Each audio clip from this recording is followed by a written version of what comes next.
keep some of the amazing flavors of summer all year round. So Chef Devan Rajkumar joins us now. We are going to learn how to preserve so you can have flavors like beets and mango for many, many months to come. Many months, up to 6 months. It's a really, really exciting thing what we're doing here today. Basically, I want to jump right into it. Let's do it. Let's say we were pickling beets. So I have a couple jars up front here. Yeah. And we have different things in them like ginger and onion and different spices, and I want to get into exactly how I make this. Okay. So I have 2 different pots going right now. Yep. Each one has brown sugar and apple cider vinegar.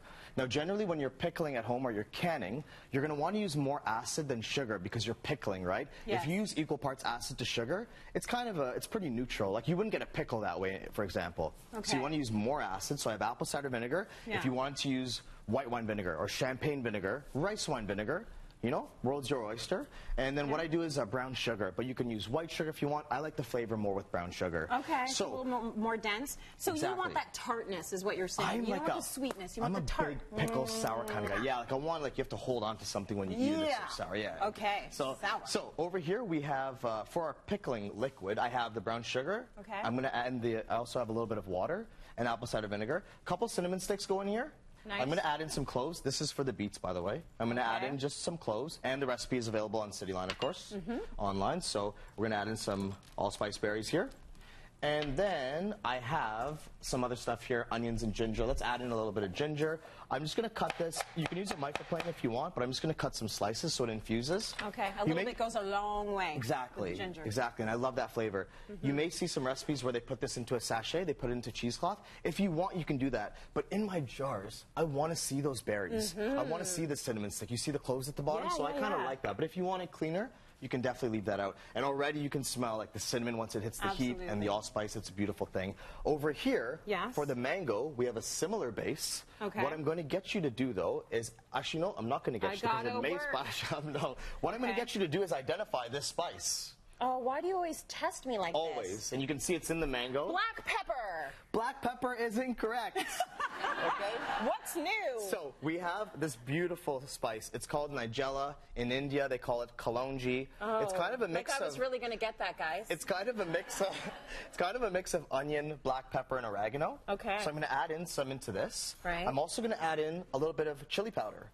So you tell us what everything is and let me do the dumping, because that I can handle. Well, this is the last thing to dump. Okay. And it's just it. You go for it. It's just a little bit of turmeric. A little bit. I knew what that was. What we need to do, though, with this as well is we need to toast off some spices. So I have a pan on a very low heat because when you're toasting off spices, you do not want them to burn. You just want to get the oil, coerce that oil out of the seed. Okay. If you put too much heat, you're going to burn them. You've got to start over.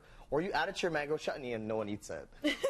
So it's up to you. One or the other. So I'm going to toast off these spices here. Okay. And then once they're toasted off, also the cardamom has to go in there too. The green cardamom is here. Yes. And I take it out of the shell. So it looks like this right now. Do you do that so that it's the freshest cardamom possible? I do it so that you remove the outer shell, which is hard to chew on and digest. Yes, I figured as much. So you but can't you get them already shelled, was my point. You can, but then this is fresher this way. That was my point. Yeah, you nailed it. It's similar to cracking fresh cracked black pepper. Right. So I just kind of tear it apart. You take them out yourself. Yeah, take it apart, and that smell, it's just a beautiful perfume, and it adds a really nice undertone to this mango chutney. So we toast these off. Good job for the children, because I still can't get this one out. Exactly. This is good to outsource to the children. Yes. So you throw this into your mortar and pestle, and you grind it up, and then you get this beautiful spice mixture, and you want to do the pouring, so you may do the pouring. Do you want it all, or just a little smidge? Just throw it all. Okay, let's do it. Let's go flavor country today, Let's do it. So, to this pot, I'm going to add in the mango, and I'm going to add it in carefully, because I don't want to splash you, and then I never come on the show again. No, that would never happen. So, this goes on into here. I have a beet here. Yeah. And I'm going to slice this up. Now, you can do cubes, you can do different shapes, but it's totally up to you. I did cubes. I'm going to add this into our jar, just like this. You can also add in a little bit, if you want to add in a ginger medallion, you certainly could. And again, I'm going to just add in a couple spices, just a couple extra so I can get them in there. Onion is very popular. All right. So we're going to add in a little bit of onion, finely chopped. Does it matter which onion you choose? I like to use a white, but if you want to use red, the beets are already red, and it's going to turn red anyways. It's totally up to you. Okay. Once we're going to add a nice big guy there, just for the sake of the show. I have this liquid here, and I'm going to top this up. It's very important when you're doing this pickling that you leave some head space. Head space is the amount of space in between the liquid, or the top of the contents, and the lid. It should only go up to the first line, okay? Okay, got it. And then what we do is we're going to, into our sterilized jar, we're going to turn it, but not too tightly. And then finding this really handy contraption that you can find anywhere. Yeah. That's a lie. Could be hard to find. You got to search maybe a little bit for it, okay? Okay?